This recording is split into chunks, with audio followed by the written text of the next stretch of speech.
Mobile দিয়ে এক ক্লিকে photo editing. তো চলেন শুরু করা যাক।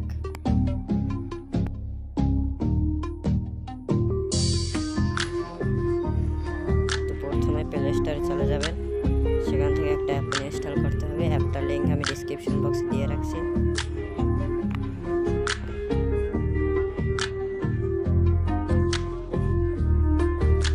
ইনস্টল হয়ে গেলে অ্যাপের ভিতরে চলে যাবেন।